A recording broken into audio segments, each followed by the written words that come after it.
This is probably my audio. There we go.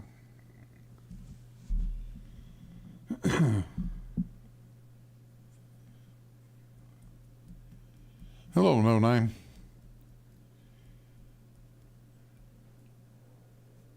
Hey, Stringer, John, what's going on, guys? Just doing a little impromptu stream, playing around with this thing.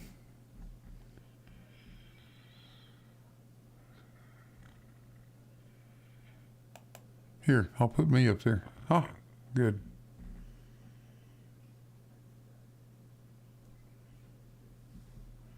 Hey, Charlie Welch, good to see you, man.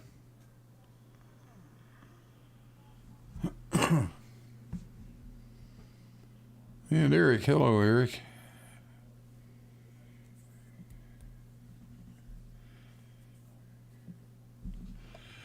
I think I'll turn my ugly face off for a minute.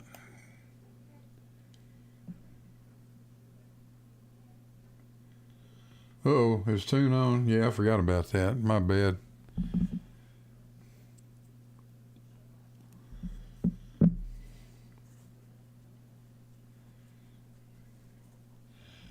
Shouldn't even be doing this.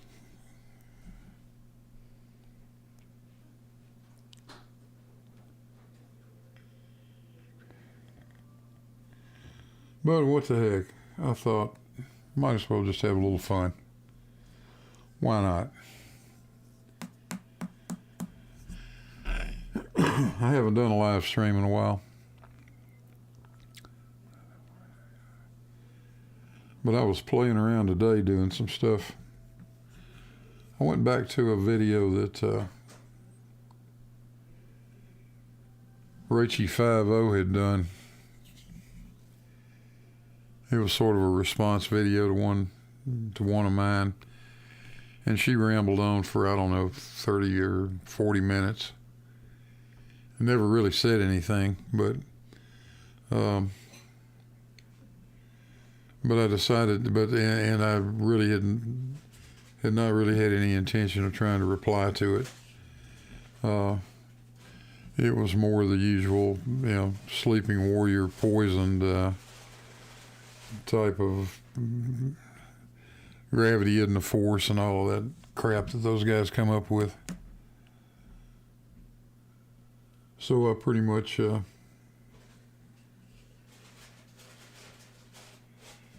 ignored it. But then I got into it and watched it again the other day.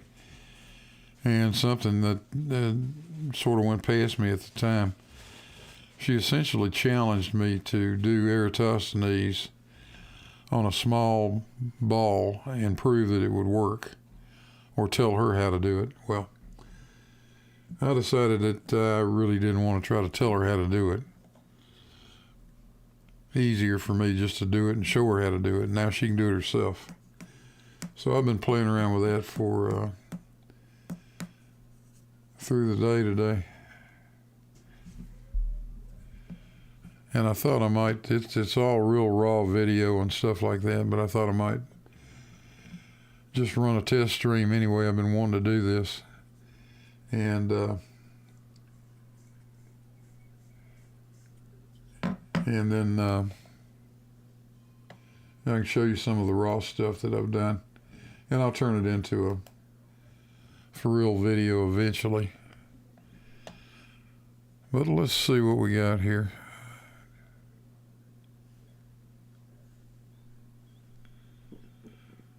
Let me see if I can get this up.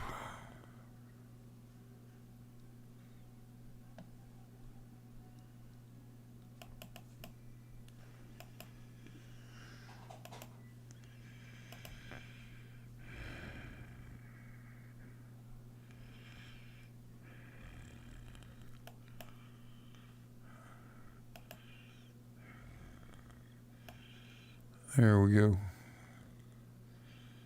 Put that on the screen. That looks pretty good. Let's see if I can make it play now.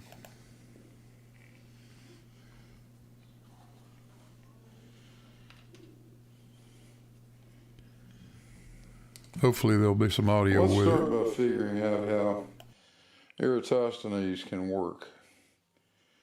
So let's draw just a portion of a sphere.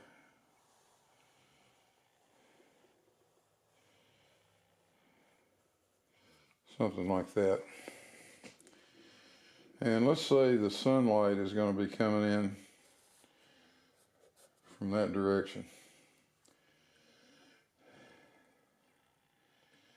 And let's put our subsolar point right here. Now that can be just a pin in a small diameter sphere if we want it to be. And let's put another one up here, like that. Remember that sunlight is, the rays are almost parallel, not perfectly parallel, but so light would also be coming in like that.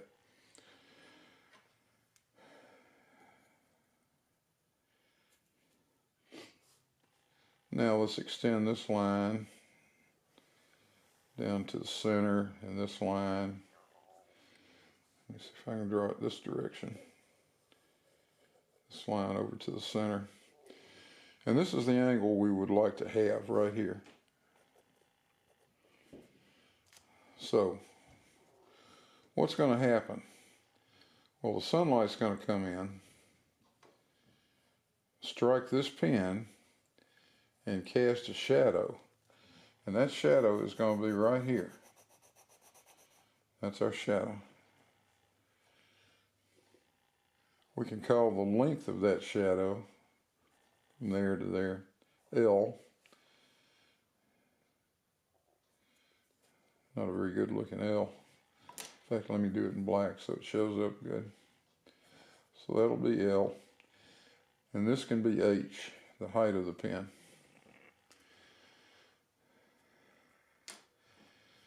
Now I'm going to bring this line on up a little bit because the point I want to make is that if I can figure out this angle, we'll call it alpha. That's going to be the same as this angle, alpha. And this angle will also be alpha.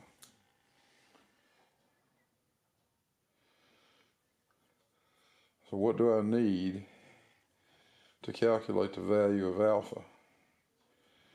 Well, one thing we know for sure is that the arctangent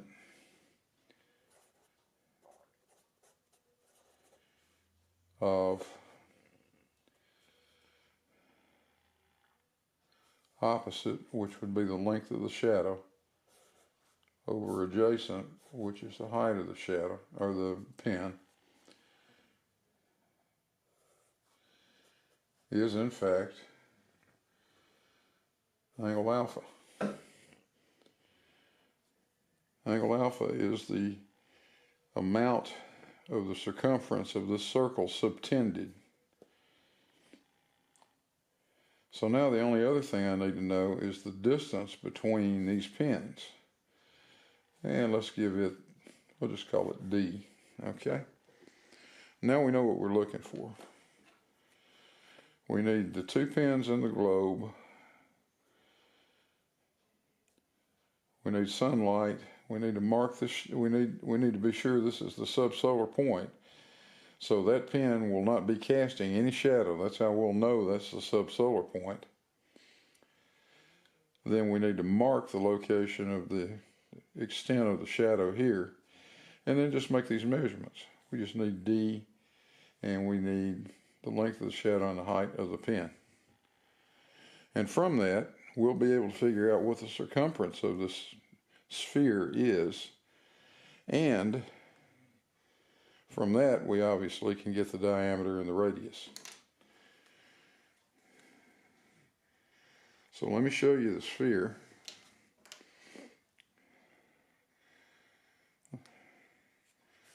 I'll move the paper out of the way for a moment.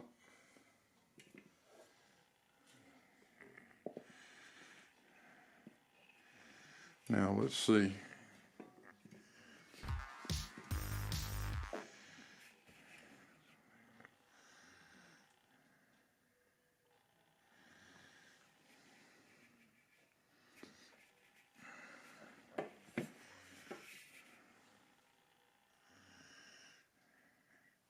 And hopefully you can see that.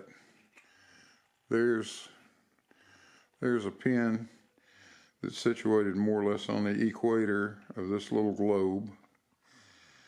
And there's another pin that's up close to the latitude that I'm at, which is around 36 degrees. I just kind of eyeballed it. So what we need are some measurements. Now the first thing we need to know is the distance between those pins. So let's see if I can do this where everybody can see it.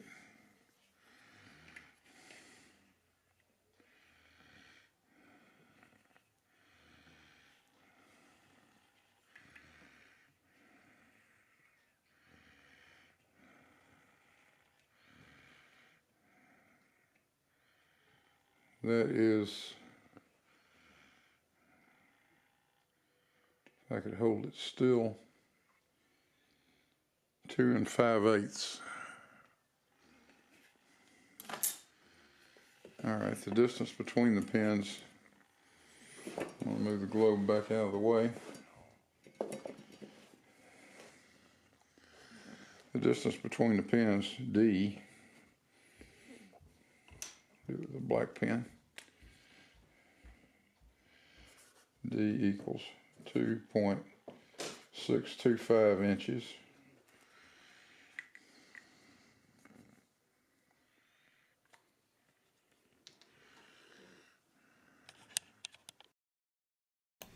Okay, that was the end of that little video segment. So let's see, we got anybody watching? Oh, yeah, we got a few people watching. Let's see who all I'm missing in here. Hey, Phil Bell out there. Steaming Cup of Reason, what's going on? John Rapp. And hello, everybody. So let's see. I'm going to play a little bit of the video next from outside in the sunlight. This is really raw.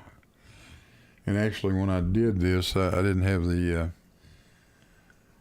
pins adjusted exactly the way they weren't exactly perpendicular to the surface, but gives you the idea anyway. Let's see.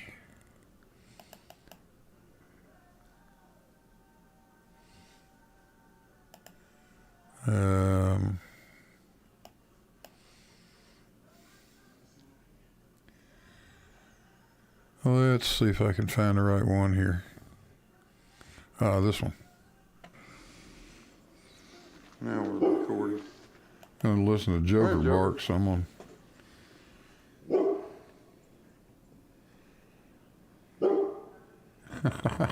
Where is it? Sorry about that. It's right That's there okay. near the top. Hold on, I'm gonna get it.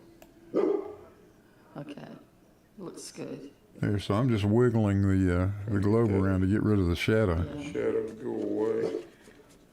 Looks like it's right about like that. And that upper pin was not perpendicular at this point. Right there. I went back and redid the measurement. Where is? Yeah, right there. So there's our point. All right, Okay.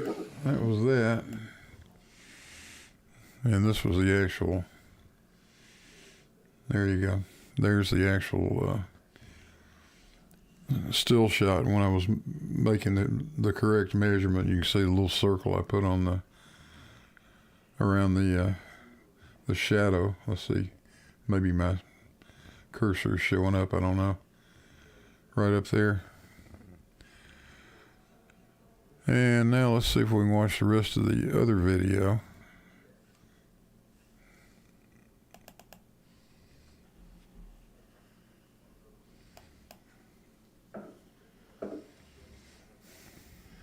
So after a brief break in the action, we got the distance D at 2.625 inches.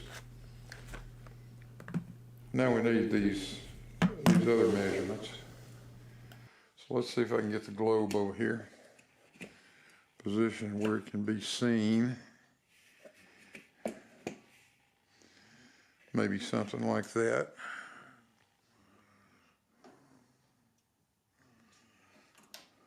I think I'm going to have to reshoot some of this.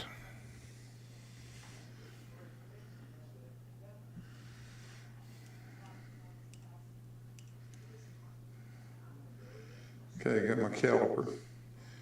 I'm going to measure the height now of this pin. We'll do it this way. Oops.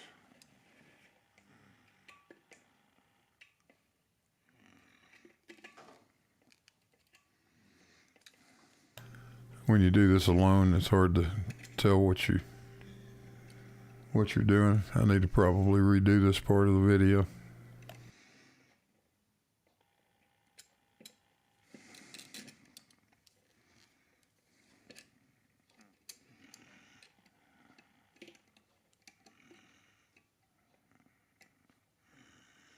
So you can see that 0.9665. I'm going to make a quick note of that. So H is 0.9665.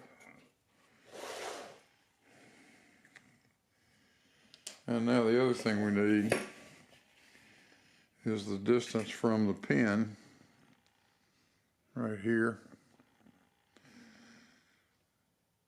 to the shadow length right there. So I'm going to measure that this way.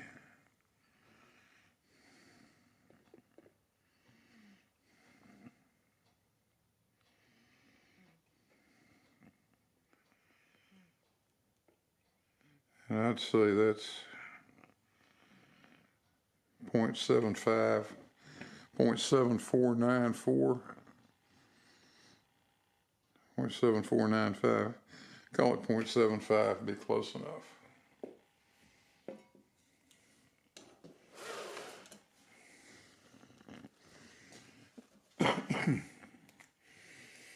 So L is 0.75. Alpha, therefore, is the arctangent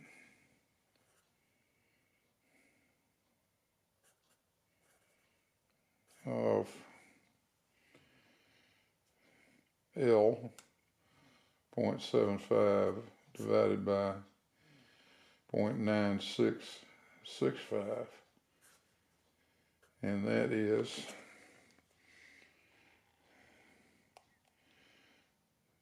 0.75 divided by 0.9665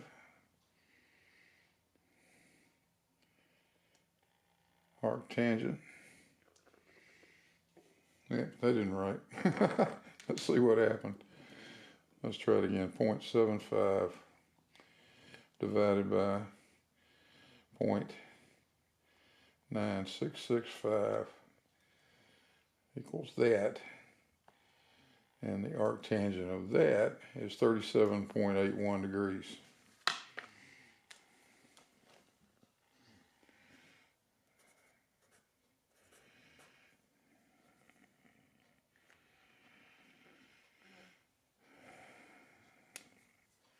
So now we want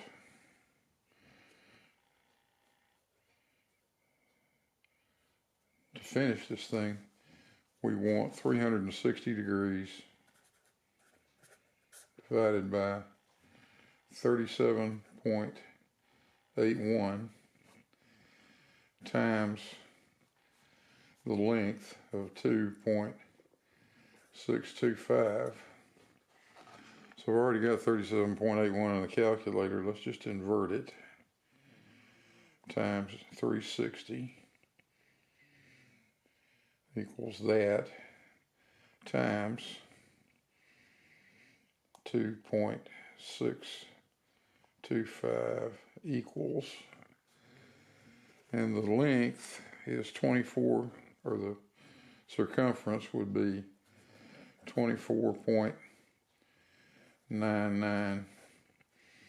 We'll call it 25 inches.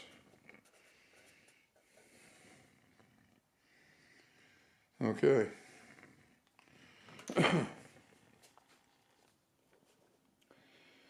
Let's divide that by 2 pi.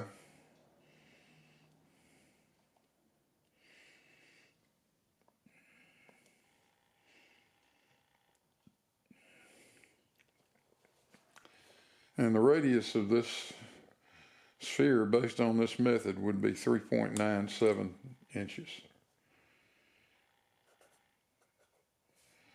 R equals 3.97 inches.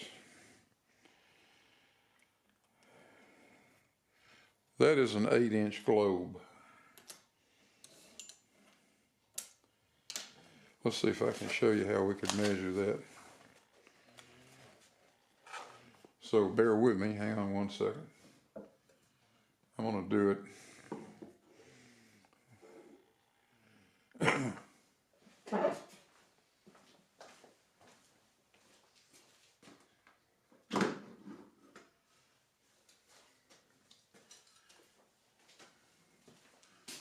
I'm going to do it using a couple of squares on this table. I'm going to set these things up. Let's see if I can.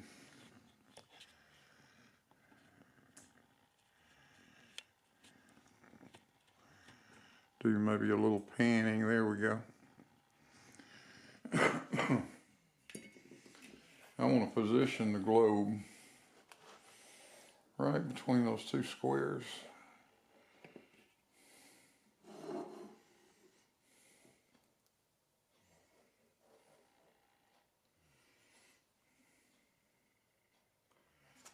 Let's see.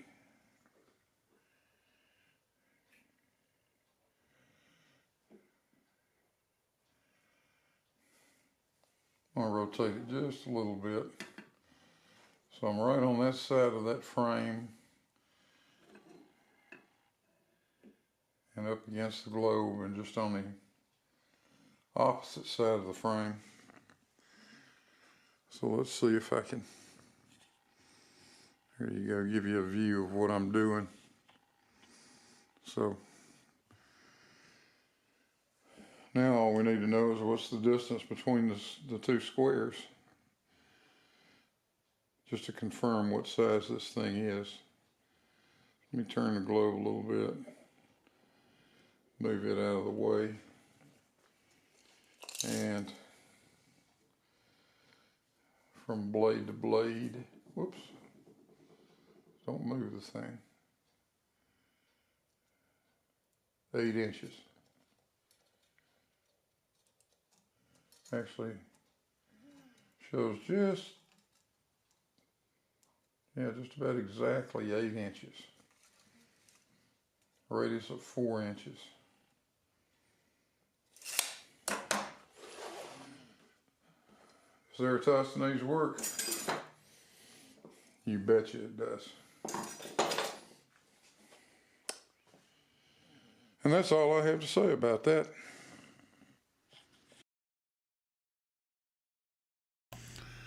Well, there you go. Let's see if we can shrink that down a little bit. Maybe turn me back on. I'm okay up there in the corner. And let's see. I'll put the globe picture back up there. That'll work. Well, actually, I'm just going to turn that off.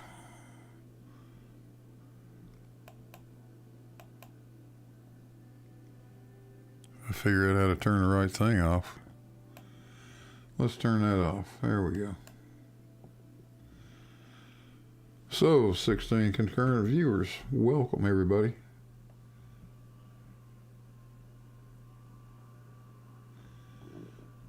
Hey, Dick Holman. Yeah, I know I was. I'm sorry about that. I had I'm not using my headphones, and I had my microphone turned on and the audio playing through the speakers at the same time, so that's where the echo comes from. But I don't do enough of these live streams. I got to get better at this.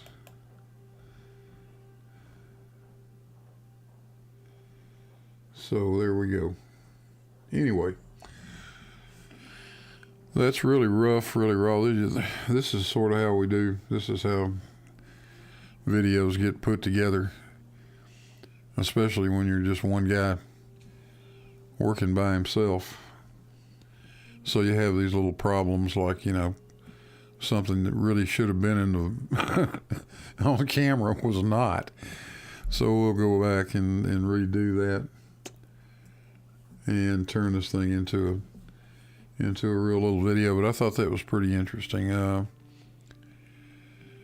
Rachel was just adamant that she didn't believe I could tell you what the diameter of or radius of a sphere would be simply by gluing 2 sticks to the side of it. Well, hell yeah, you can. It works just like Eratosthenes works, because that's what it is.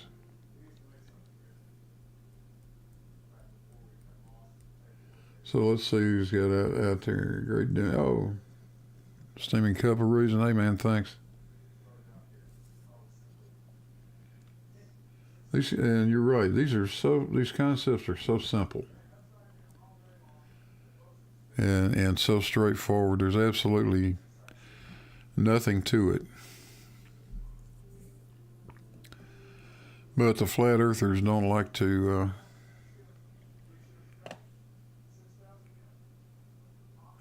recognize the fact that there really isn't anything to it.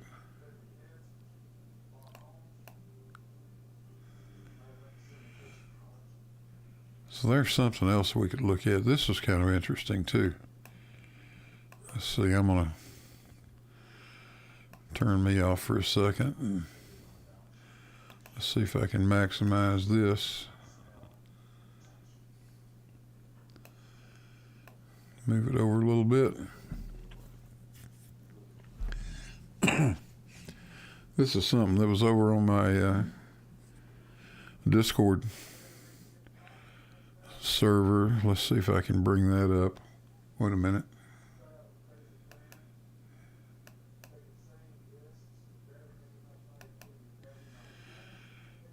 Let's see if I can bring something up here.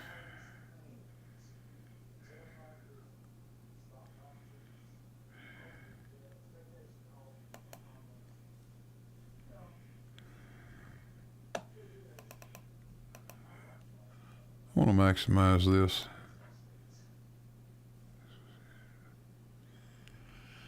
I found this interesting. Somebody put it on, I forgot who posted it.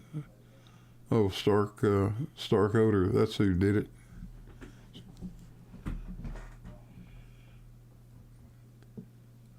This is some correspondence apparently that went back and forth between Bev Try Thinking and the Ordnance Survey of England. I want to point out that Bev holds the Ordnance Survey in high regard. But for some reason, he doesn't seem to ever talk about this. Let's read what the Ordnance Survey people had to say, and it starts, one of 3 is down on the bottom. Hi, Bev. Our maps are accurate, but within the tolerances set for each scale. You have to remember that we're producing a 2D representation of a 3D feature and allowing for the curvature of the Earth. We produce our maps as accurate as possible. And he goes on. There's also relative and positional accuracy, and relative accuracy is usually more important to map readers. For a 1 to 2500 scale, at a distance of 100 meters, we allow a tolerance of 98.1 to 101.9 for 95% of the overall distance. And he finishes up with, it can get very technical, but our maps and data are as accurate as we can produce them. But you have to allow for distortions as the Earth is curved. Hope this helps. Well, it helps us, but it didn't help Bev at all. Unfortunately for Bev. So I thought you guys might enjoy seeing that. And go back to the live stream for a second.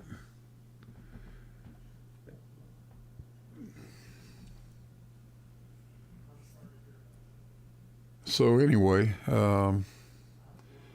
that's more or less all I had going on tonight. I really was just wanting to run a live stream and play around with this setup a little bit, see how things are working. I got to get accustomed to turning or using my headphones, I guess, is the better idea, so I don't get the feedback and stuff like that. But anybody has any comments or questions, let me know in the chat.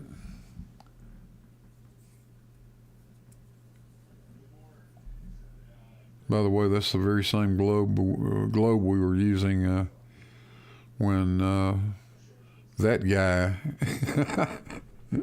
and I kept going back and forth with each other. So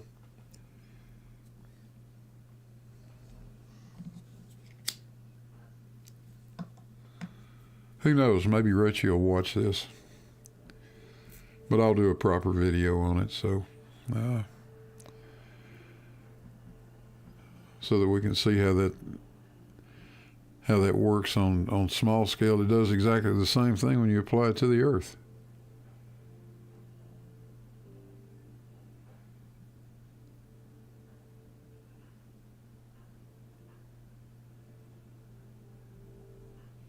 Hello, I like turtles. Did you make it on time? I don't know, did you? How long you been here?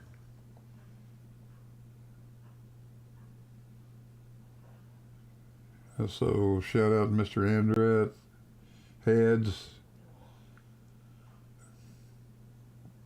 Gorg, what's going on?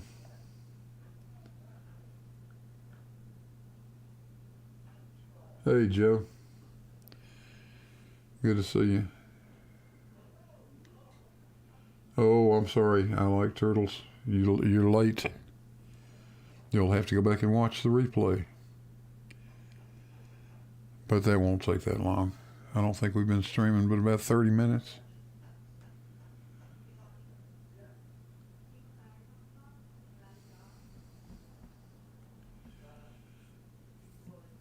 Steaming Cup of Reason says, have the students at the university started using your Cavendish? Actually, they're about to. I think the faculty's been having more fun with it, but I think they're getting ready to do it with the students for this semester sometime in the next couple of weeks. So I'm looking forward to that. Hopefully I'll get an invitation to go down there and hang out and laugh and watch them struggle with it. Should be fun.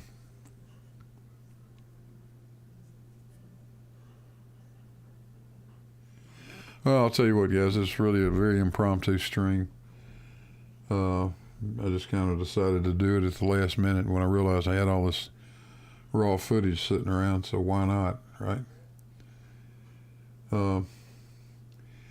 And with that, unless anybody's got anything else, I believe I'm going to get out of here and go eat something for dinner.